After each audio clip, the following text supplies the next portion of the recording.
জীবন একটাই, এই জীবন আর ফিরে পাওয়া যাবে না।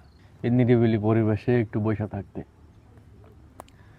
অফিস, বাসা, গাড়ি, রাস্তাঘাট, এত যানজট আর ভালো লাগে না।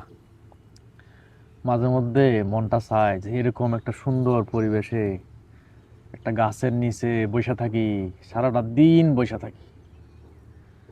যেই কথা সেই কাম।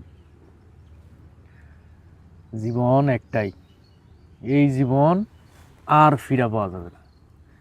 সৃষ্টিকর্তা একবারই দেয়, সাধ্যের মধ্যে যতটুকু উপভোগ করা যায়। যে মনে করেন এই টাকা পয়সা, হাবি জাবি, জমি জামা, হ্যান ত্যান, এই সব কিছু আর্ন করতে করতে জীবনটাই শেষ হয়ে যায়। আমার জীবনে কোনো দুঃখ নাই, শুধু একটা দুঃখ আমার, যে আমার বাপ দেশের বাইরে, এখনো ওনারে দেশে আইনা নিজে এমন কামাই করতে পারি না যে বাপের বসায় খাওয়াম। এই যে এখন একটা গাছতলে বসে রয়েছি, কেউ নাই, শুনশান। এখন দুপুর 1:30, ভর দুপুর। কি সুন্দর বাতাস, মাশাআল্লাহ।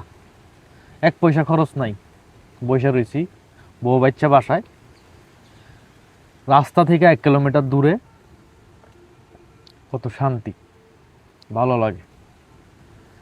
জীবনটারে উপভোগ করার মতো বিনা পয়সায় অনেক কিছু আছে, খুঁজতে হয়।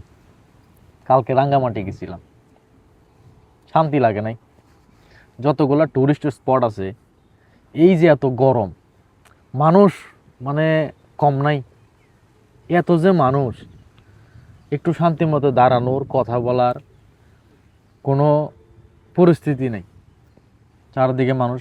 তো এই জন্য নিরিবিলি পরিবেশ, ওখানে যায় অনেকগুলো টাকা খরচ করে আসছি, কিন্তু শান্তি পাইলাম না।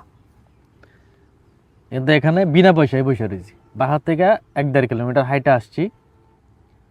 অবশ্যই এটা সেফ জোন, সেজন্য বসে রয়েছি। 1 পয়সা খরচ নাই, কত আরাম।